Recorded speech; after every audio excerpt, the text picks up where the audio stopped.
कि कहते हैं ना कि जब मन में कुछ अच्छा करने की ललक हो तो सारी बाधाएं समाप्त हो जाती हैं। कुछ ऐसा ही मिसाल देखने को मिल रहा है आज बेगूसराय की उस क्रांतिकारी जमीन पर, जिस जमीन पर आज पूरे भारत पैदल यात्रा करने वाले लोग बाढ़ से 26 जनवरी को ये यात्रा शुरू किया था इन्होंने पटना के गांधी मैदान से, और आज ये बेगूसराय की धरती पर कल शाम को पहुंचे हैं।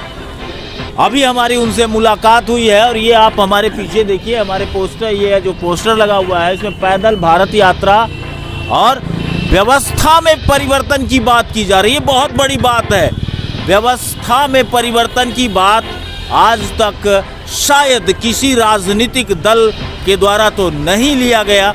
क्यों नहीं लिया गया उसका कारण अलग है। खैर, मैं उस तरफ नहीं जाना चाहूँगा। मैं आता हूँ विजय जी के तरफ, जिन्होंने ये इतना बड़ा साहसी काम किया है कि पूरे देश में पैदल चल करके युवाओं को सजग कर रहे हैं, उन्हें जगा रहे हैं कि आपकी ऊर्जा का गलत इस्तेमाल हो रहा है और उसे अगर सही जगह पर इस्तेमाल किया जाए तो हिंदुस्तान की तकदीर और तस्वीर बदलने से कोई नहीं रोक सकता है। इन्हीं तमाम चीज़ों के साथ वो इस पैदल भारत यात्रा मिशन पर निकल पड़े हैं। एक चीज़ और मैं बता दूं उनके बारे में कि उनके बारे में हमें ये भी जानकारी मिली है कि जो लावारिश व्यक्ति जो पीएमसीएच में भर्ती होते हैं, Patna medical college and hospital में, उनका इलाज, उनका देख रेख, भोजन की व्यवस्था, दवा की व्यवस्था, चिकित्सकों से मुलाकात करवाना, तमाम प्रक्रिया ये अनवरत जारी रखे हुए हैं। और ये किसी दल के लोग नहीं हैं।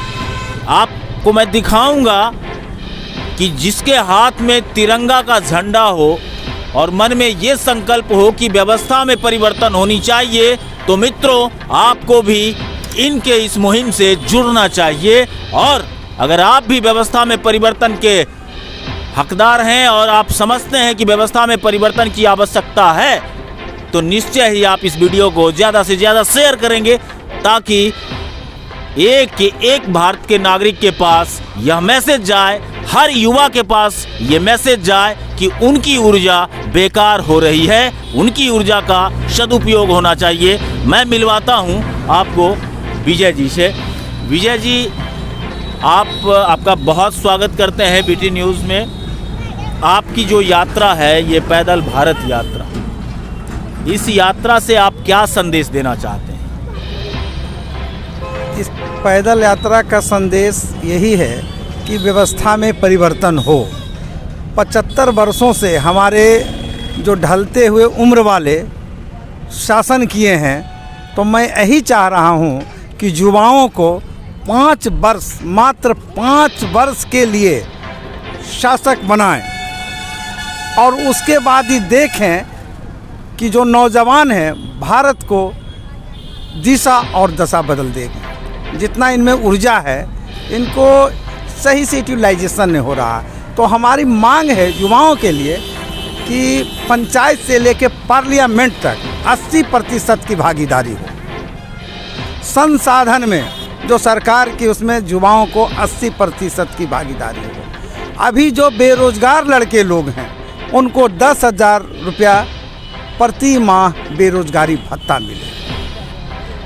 और उसके बाद जो चुनाव आयोग ने कहा है, हाल में देखे थे, पढ़े थे कि 75 लाख या क्या तो कुछ, तो चुनाव जो हो या सरकारी खर्चे पर हो या अमीरों के लिए ऐसा फेरा डाला, फंदा डाला गया है। गरीब कभी चुनाव नहीं लड़ सकता है। जिसको 75 लाख रुपया रहेगा, सोच सकते हैं, वही ने चुनाव। इसका मतलब ये अमीरों की राजनीति हो रही है। हमको चाहिए युवाओं की राजनीति, खासकर युवाओं के पास पैसे का बहुत अभाव है। जो उनके माता पिता आज पैसे खर्च करके पढ़ा लिखा रहे हैं, उनको सही उचित, जिस तरह से किसान को फसल का उचित मूल्य नहीं मिल पा रहा है, उसी तरह नौजवानों को आज जितना पढ़ाई कर रहे हैं उनका हकदार नहीं बन रहे हैं। तो हम चाहेंगे कि युवाओं की भागीदारी जरूरी हो और युवा एक बार भारत का शासक बने, जो 25 से 30 उम्र वाले, और देश का प्रधानमंत्री बने, याचक नहीं बने, वह शासक बने भारत का। और तब देखिएगा कि भारत का जो लोग हमारे ढलते उम्र वाले हैं, हमारे जैसे पके हुए केस वाले वो अपने आप को 75 वर्षों से जिस तरह से अपने काबिज हैं, उनको हम बंधक छुड़ाना चाहते हैं युवाओं के माध्यम से, और अपील करना चाहते हैं तमाम भारत के मतदाताओं एवं युवाओं से कि इसमें अपना मुख्य धारा में लावें और इसको कार्यक्रम को आगे बढ़ावें। कल का भारत युवा का भारत होना चाहिए। आपको नहीं लगता कि प्रधानमंत्री जी बराबर इस बात को बोलते रहते हैं कि 135 करोड़ युवा हैं हमारे देश में, दुनिया का सबसे बड़ा युवा शक्ति है, लेकिन युवा शक्ति के लिए कुछ विशेष नहीं दिखा जा रहा। देखिए, भारत के जो प्रधानमंत्री नरेंद्र मोदी जी हैं, उनका हम कुछ शिकायत नहीं करेंगे ना बड़ाई करेंगे। वो एक नेता है, लीडर है, और हम एक सोशल वर्कर हैं। तो सोशल वर्कर के सोच और नेताओं के सोच में काफ़ी भिन्नता रहेगी, हमारी अपनी जो समझ है। तो सवाल है कि युवाओं के लिए आज तक परिवर्तन के लिए किसने आवाज़ उठाई? अगर नहीं उठाई तो क्यों नहीं उठाए आप? जिस बिहार के आप हैं, बाढ़ क्षेत्र से आप आते हैं, और आप जानते हैं कि यहाँ पे जातिगत राजनीति होती है। पॉलिटिक्स जो है, यहाँ के लोग भी जात पे जाकर के वोट करते हैं, धर्म के आधार पे वोट करते हैं। उन्हें मुख्यमंत्री नहीं चाहिए, उनका अपना जात का मंत्री चाहिए होता है। उनको अपने जात की सरकार होनी चाहिए। ये जहाँ पे ये सोच से हम युवा जूझ रहे हैं, उसमें आपकी ये पैदल भारत यात्रा कहाँ तक सफल दिखाई दे? देखिए, हमारी कोई जाति धर्म समुदाय की लड़ाई नहीं। नहीं, बिल्कुल नहीं। यह युवा जाति ही मेरी एक जाति होगी, युवा जाति। जो युवा किसी धर्म समुदाय के होंगे वह उनकी जाति होगी। और जब इस चीज़ को बांध लेंगे गांठ, तो फिर दुनिया के कोई ताकत है कि इन युवाओं को कोई रोक सकता है? रुकने से भी इनके सामने पहाड़ जो आसमान वो भी नीचे नजर आएगा। बशर्ते कि एक ही चीज़, युवा जाति, कोई जात बिरादरी नहीं, युवा जाति, कोई पार्टी पौवा नहीं दल। हम तमाम दलों से भी आग्रह करना चाहेंगे, हमको कोई न पार्टी है न दल है, 80% युवाओं को हर पार्टी टिकट दे, पंचायत से लेकर पार्लियामेंट तक। हमारा कोई विरोध नहीं कोनो पार्टी, और आम तमाम जो मतदाता हैं युवा हैं, और उसके तरफ देंगे। युवा कौन क्या है हमको उससे मतलब नहीं, युवा जाति होना चाहिए। कौन जात है क्या है, पास जात तो ठीक है। आप ये 3 लोग मिलकर के पूरे 6 लोग हैं जी। हाँ, लोग हैं। हाँ। अच्छा, ये खर्चा कहाँ से आएगा? खर्चा इसमें कुछ है नहीं। जहाँ हम रुकते हैं खाना पीना वही खिला देते हैं, गाड़ी में पेट्रोल भरा देते हैं।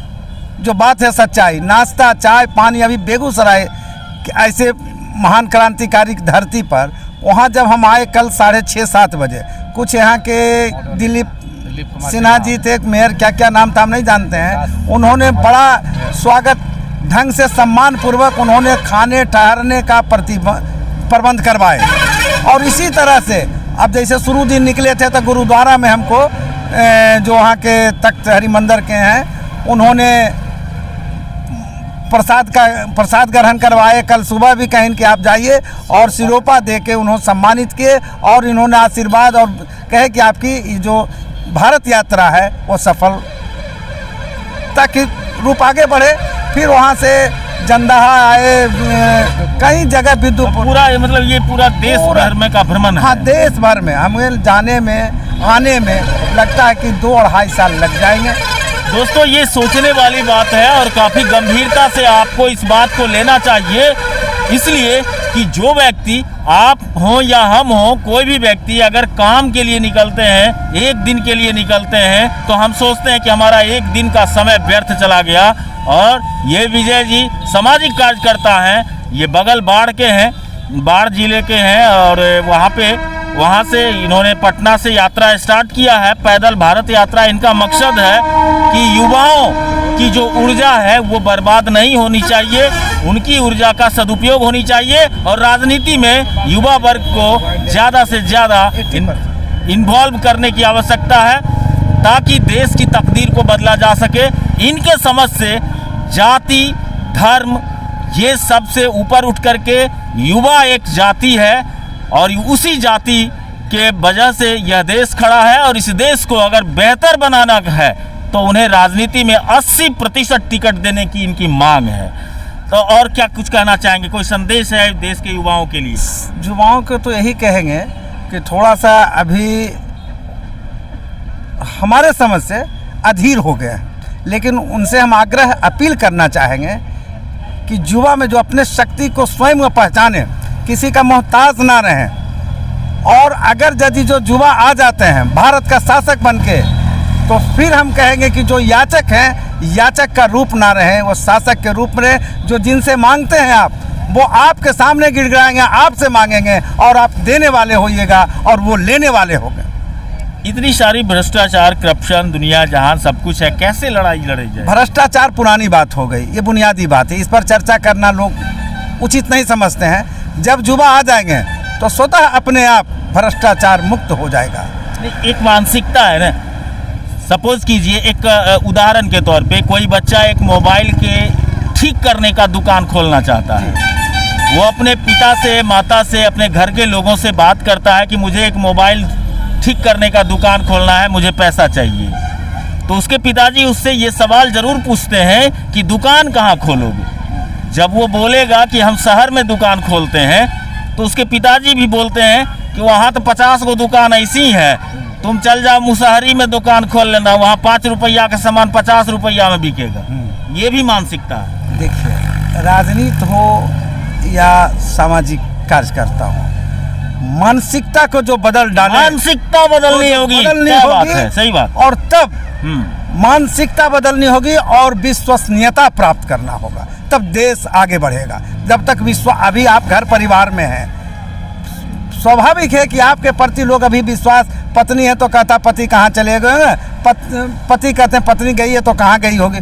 विश्वसनीयता प्राप्त करें, और जब विश्वसनीयता प्राप्त करेंगे तो ईश्वर को आप प्राप्त करेंगे। और ये तो युवा ही है, युवा क्या है वो इसके बारे वो अभी समझ नहीं रहे हैं, और जब वो आवेंगे लाइन पर तो फिर समझने लगेंगे कि हमारी शक्ति की क्या उपयोगिता, क्या यूटिलाइजेशन है। इनके सामने सब नतमस्तक रहेंगे। युवा में जितनी ताकत है, ऊर्जा है, शायद हमको लगता है कोई भी चीज़ में नहीं। यह चाहे तो देश को विश्व का, कहते हैं ना कि भारत विश्व गुरु, यह अगर बना सकता है तो युवा बना सकता है। युवा बना सकता है। विश्व गुरु व्यवस्था में परिवर्तन को लेकर के भारत पैदल यात्रा पर विजय जी चल पड़े हैं। अब देखने वाली बात यह होगी कि युवा शक्ति का कितना समर्थन इन्हें प्राप्त हो पाता है। जिस युवाई की लड़ाई ये लड़ने जा रहे हैं, उस युवा को इनके समर्थन में उतरना चाहिए और देश के परिवर्तन की व्यवस्था में अपना हाथ बढ़ाना चाहिए। भारत माता की जय। भारत माता की जय।